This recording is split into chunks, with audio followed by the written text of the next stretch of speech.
Hi, and welcome back to our kitchen. Today we're going to have some charro beans, and I'm going to show you how to make them. I don't know about you, but I grew up with baked beans with the tomato sauce. I had never had beans like this before until I moved to California, and the first time I had them, I fell in love with them. So let me show you how it is made. And first of all, charro beans. The charro comes from a Mexican cowboy, and that's what they used to eat when they were out in the countryside. So let's go cook. First of all, I have 4 pieces of thick cut bacon here. I'm going to cut it in small sizes, and then we're going to cook them in the Instant Pot. Now, if you don't have an Instant Pot, I can write down below in the description how to do it on the stove or even in a crock pot. And now the crock pot would be the longest time. The Instant Pot is an hour and 10 minutes. And then on the stove it's not as long, as maybe 2 hours. So what I'm going to do is cut this all up, put this on saute,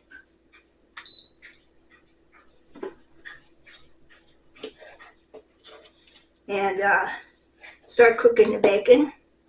I pull it apart with my fingers, and of course it's not hot enough yet.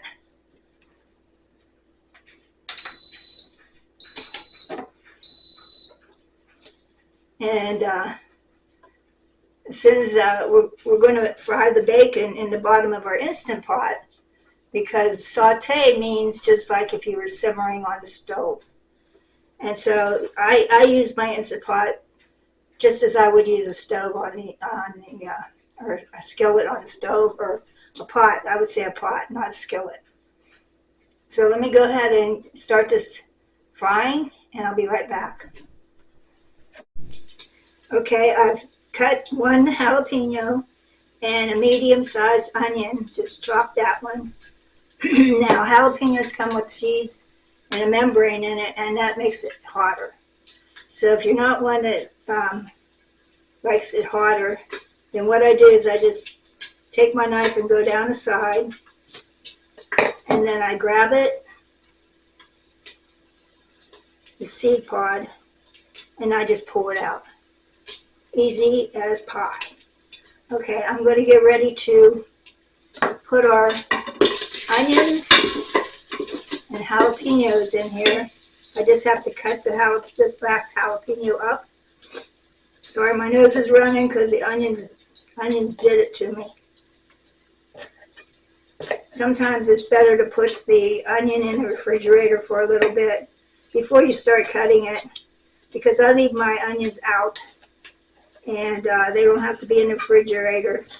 But if you're getting ready to cut them and you have a problem with the oil coming off of it and making you cry, just put them in the refrigerator for a little bit.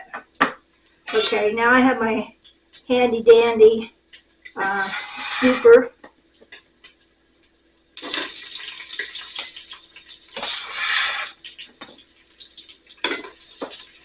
I'm going to saute these until they're a little bit see-through, or what do they call it? Fluorescent? No, not fluorescent. Translucent. If they were fluorescent, they would glow in the dark.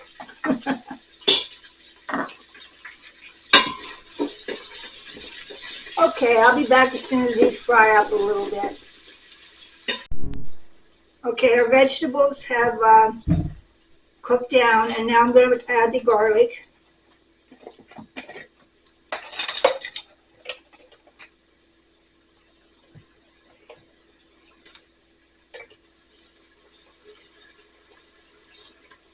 Two tablespoons. Now for the beans. I have a 1 pound bag of beans here. Nowadays, most of them are cleaned and sorted through, but they say it's always better to look at them yourself. So I'm going to put them in a colander. I want to go through them and then rinse it. These are pinto beans. That's what we want. Frijoles pintos. And now I'm going to look through here and see if I see any rocks or beans that have been cracked or damaged or anything like that. And I don't see anything here. I'm going to go rinse them and I'll be right back. Okay, I can smell the garlic starting to cook. You don't want to cook it too long or it'll burn. Now, I rinsed these beans and I'm going to put them in here.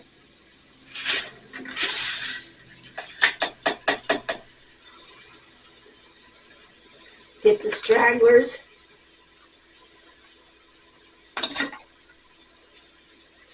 Okay.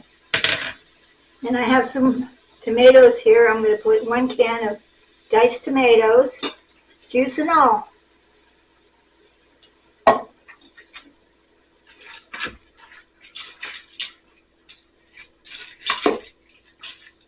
Okay, also I'm going to put some salt and pepper in there. 2 teaspoons of salt if you're using kosher, because kosher is milder than your table salt. So 2 teaspoons of salt, kosher salt. If it's regular table salt, you use 1 teaspoon. Also, I'm going to put a teaspoon of black pepper in there.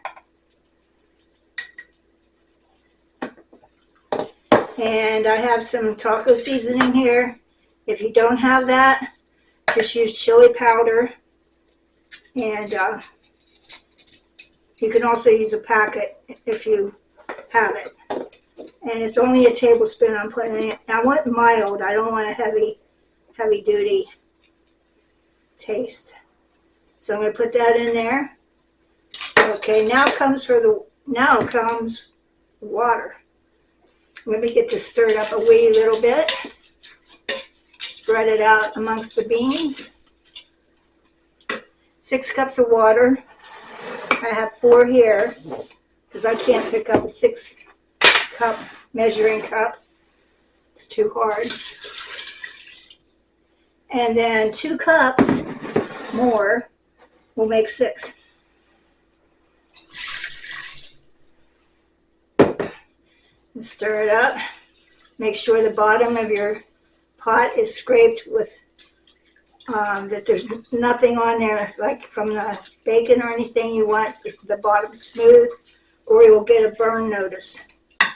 Now, a good way to go about it is take a towel or paper towel and wipe off the top so it'll adhere to the seal in the top. There's a seal in here and we want to have it work for us. I'm going to push the cancel button first. And then we want to leave it on seal.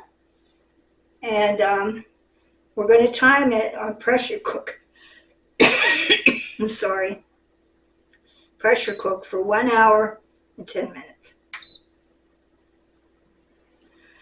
And then when it's done, we want to let it do a natural release. And what that means is you're going to let it sit until the pin drops down by itself.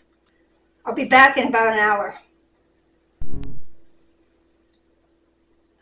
Okay, we went an hour and then we put it on, we left it go on natural release. And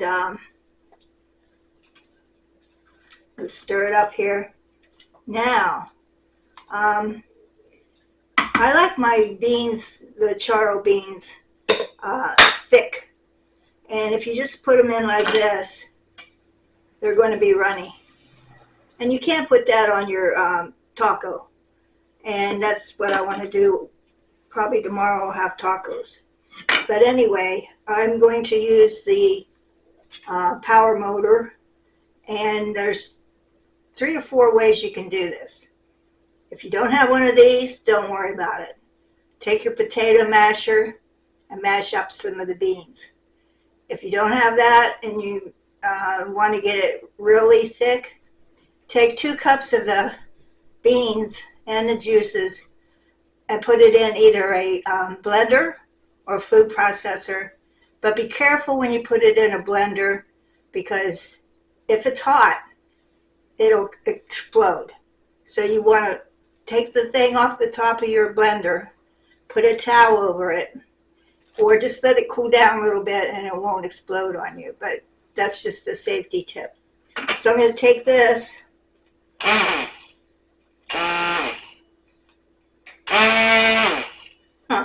I guess you got to hold it down.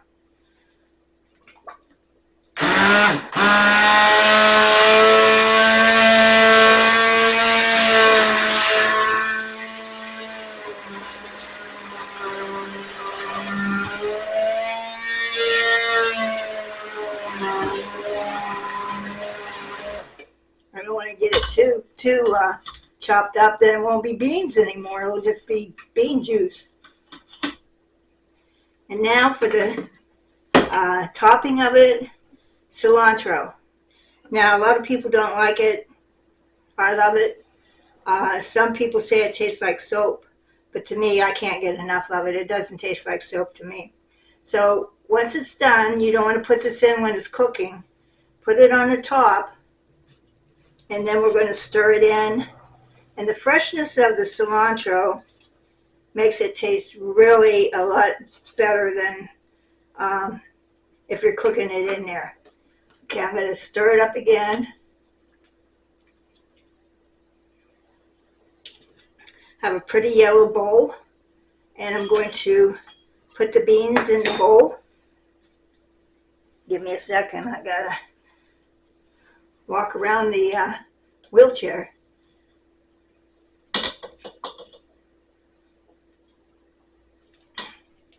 Looks really good.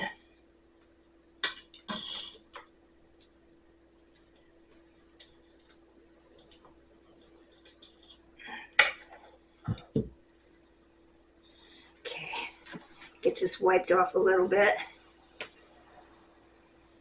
Let me taste it for you. I hope you enjoyed this recipe. It's different than your baked beans, and a lot of people really never heard of it in the United States.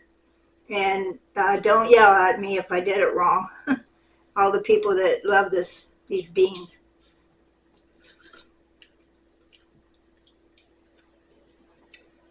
Not too salty. I think they came out really good. Bye.